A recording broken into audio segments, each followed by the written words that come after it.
8. रात के 9 बज रहे थे और मन्नू दिल्ली से पटना तक अपनी नन्ही सी वैगनार से ड्राइव करते हुए जा रहा था। मन्नू के साथ फॉरेनर दिखने वाला घनश्याम और सा को शाह बोलने वाली मीरा भी थी। इन दोनों को 9 बजे तक मथुरा पहुंचना था, पर अभी तक ये लोग जेवार भी नहीं पहुंचे थे। Don't mind Meera ji, but 9 बजने में सिर्फ 10 मिनट बाकी हैं और अभी तो कम से कम 1 घंटा और लगेगा। आप लोग काफी लेट पहुंचोगे। मन्नू जी, हमारे भजन सुबह 6 बजे तक चलेंगे, तो अगर थोड़ा लेट हो भी जाते हैं तो कोई बात नहीं। आप थोड़ा तेज चलाइए ना। लेट पहुंचना अच्छी बात नहीं, पर ना पहुंचने से तो अच्छा ही है ना। मन्नू को ये बात स्ट्राइक कर गई। वो मुस्कुराया। बहुत बढ़िया बात बोली आपने। रुकिए, नोट कर लेता हूँ। मन्नू ने अपना फोन निकाला और सब इंस्पेक्टर राकेश को फोन मिलाया। राम राम थानेदार साहब, एक छोटा सा काम है आपसे। हाँ, साढ़े बिना काम के तू मुझे फोन करेगा भी क्यों? पर ये थानेदार कहना बंद कर दे। तू तो मक्खन लगाने के लिए कहता है, पर मेरा ना दिल दुखता है साले। बता क्या बात है? बात बस इतनी सी है राकेश भाई कि एक भली सी कन्या मुझे तंग करना चाह रही थी। 2 फोन नंबर्स और एक वीडियो भेज रहा हूँ, इन्हें देखो फिर समझो कि सीन क्या है। मन्नू ने गायत्री के नंबर के साथ साथ वो नंबर भी भेज दिया जिससे उसे ब्लैकमेलिंग वाले वीडियोस भेजे गए थे। तेरा दिमाग तो ठीक है, ये अश्लील वीडियो क्यों भेज रहा है तू? ये मुझे भेजी गई थी इसी नंबर से, साथ में 5 लाख की डिमांड। ओ बेटी जो तुझे ब्लैकमेल कर रही है कोई चोरी? सही है बेटे, सही है। ये तो तेरे साथ पहले ही हो जाना चाहिए था। मजे मत लो थानेदार साहब, मदद करो। जिसने ये वीडियो भेजी है वो अभी GIP मॉल में है। इसकी फोटो भी भेज रहा हूँ, जाके देखो तो जरा पूछताछ करो। तेरे बाप का नौकर लगाऊं मैं? हाँ, बहन चो मजे तूले और समेटू मैं? हाँ, दोस्त तो लगते हो ना थानेदार साहब। आप जाओ देखो, बात करो। बाकी मैं हूँ ना आपकी पार्टी के लिए। बाकी मैं हूँ ना पार्टी के लिए। बहन चो 500 रुपए की दारू पिला के 5 लाख बचा रहा है अपने। नहीं बचा पाऊंगा। 5 लाख है ही नहीं। अगर आपने मदद की तो ठीक, वरना जो होगा देखा जाएगा। अरे ऐसे कैसे देखा जाएगा? रुक, मैं करता हूँ कुछ जुगाड़। तू छोरी की भी फोटो भेज दे। मन्नू ने उसे गायत्री के व्हाट्सएप पर लगी फोटो भेज दी। साथ बैठा घनश्याम बहुत देर से कुछ पूछना चाह रहा था। वो धीरे से बोला, Don't mind, mate, but is someone is blackmailing you? Yes, unfortunately. लंबी कहानी है, डोंट वरी। घनश्याम पीछे बैठी मीरा की तरफ देखने लगा। मन्नू ने रेयर मिरर से देखा कि वो अजीब सा मुंह बना रही थी। मन्नू हंस दिया। आप क्यों हंसे? हमने तो कुछ बोला ही नहीं। कभी खुद पे कभी हालात पे हंसी आई, बात निकली तो हर बात पर हंसी आई। अचानक शेर पढ़ते ही मन्नू को आसिफा की याद आ गई। जब से वो दिल्ली के मामलों में फंसा था, उसने आसिफा का हालचाल भी नहीं लिया था। वाह, अब तो बहुत अच्छा है। आप पोइट्री भी करते हो? नहीं मीरा जी, मैं नहीं करता। ये मेरा शेर नहीं है। Anyways, You said someone is blackmailing you. क्या मैं इसमें आपकी कोई हेल्प कर सकता हूँ? नहीं, आप कोई मदद नहीं कर सकते। Actually, I know such kind of people. They are scared. They are doing it because they are scared. You know what I mean? No, I have no goddamn idea. Ghanshyam please, आप हर कहीं मत शुरू हो जाया करो। शुरू? आप और भी किसी को ब्लैकमेलिंग से बचाने का ऑफर दे चुके हो? आप एक्सपर्ट हो इस फील्ड के।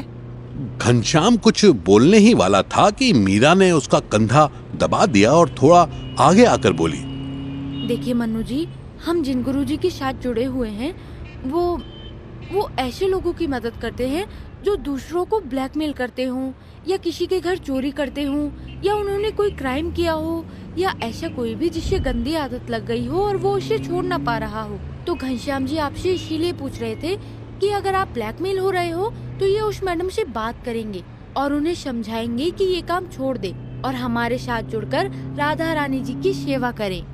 मन्नू 2 मिनट के लिए ऐसा सुन्न हो गया जैसे उस पर कोई नशा कर दिया गया हो। क्यों नहीं। घनश्याम, डैशबोर्ड खोलिए, वहाँ मेरा विजिटिंग कार्ड रखा है। एक एक विजिटिंग कार्ड आप दोनों ले लीजिए और मुझे मैसेज कीजिए। देखता हूँ आप लोग क्या हेल्प कर सकते हैं। मन्नू को अचानक इन दोनों की बातें कुछ गड़बड़ लग रही थी। वो कैसे भी करके मीरा का कांटेक्ट नंबर लेना चाहता था। अभी एक मुसीबत गले से हटी नहीं थी और मन्नू नई लड़की गले से बांधने की तैयारी कर रहा था। दूसरी तरफ एसआई राकेश अपने एक हवलदार के साथ जीआईपी मॉल पहुंच चुका था। मन्नू ने गौरव को भी बता दिया था कि एसआई राकेश मॉल में ही आ रहा है तो वो उसकी हेल्प करे। एसआई राकेश अपने हवलदार से बोला, ओ भाई सुरेश यहीं खड़ा रहे, 15 मिनट में मैं जो ना हो ना तो जीप साइड लगा के मॉल के तीसरे माले पर पहुंच जाइयो। रात के 9:30 बजे मॉल में अच्छी खासी भीड़ थी। राकेश वर्दी में था, इसलिए गौरव को उसे पहचानने में कोई दिक्कत नहीं हुई। वो सीधे राकेश के पास पहुंचा। नमस्ते सर, मैं गौरव। मन्नू सर ने बताया कि आप आ रहे हैं, प्लीज जल्दी चलिए। अरे थम जा जल्दी, मन्नू ने ये बताया कि नमस्ते के बाद पैर भी छूने होते। गौरव सकपका गया। कबूतर सा मुंह ना बना भाई, मजाक कर रहा था। क्या करता है तू? राकेश गौरव की पीठ पर हाथ रखकर आगे चलने लगा। वो सर जी, मैं तो मन्नू सर के साथ ही हूँ, अभी इंटर्नशिप कर रहा हूँ। आप जल्दी नीचे चलिए। अरे नीचे भी चले जाएंगे, तू ये बता कि वो छोरी जिसने मन्नू को नंगा कर दिया वो कहाँ बैठी है, जरा बता तो। हाँ सर, वो अभी अभी लिफ्ट से नीचे गई है। मैं यही तो बता रहा था आपको, नीचे चलिए।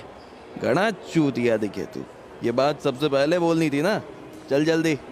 राकेश और गौरव उतरते एक्सीलेटर पर दौड़ते हुए सबको धक्का देते नीचे आने लगे। सर, दोनों में से किसी के भी पास गाड़ी नहीं थी, पक्का बाहर गए होंगे। अरे बाहर तुम्हारी जीप खड़ी से, चल जल्दी। तो फिर मुझे लगता है कि उन्होंने आपको देख लिया। अरे मुझे कैसे देख लेंगे, मुझे कोई जानते हैं वो? अरे वर्दी को तो जानते हैं कि यूपी पुलिस की है। दोनों मॉल से बाहर निकल चुके थे पर गायत्री और पियोन चचा कहीं नजर नहीं आ रहे थे। अचानक गौरव चिल्लाया, वो देखो सर जी, वो देखो, वो व्हाइट स्विफ्ट डिजायर। अरे 1 दर्जन डिजायर है आगे, कौन सी? ओहो, अब तो वो आगे निकल गई। मैंने उसी में देखा था गायत्री को। ये पक्का बुड्ढे को किसी होटल ले जा रही होगी। राकेश ने तुरंत अपने हवलदार ड्राइवर को इशारा किया और वो जीप लेकर आ गया। दोनों झट से जीप में बैठे।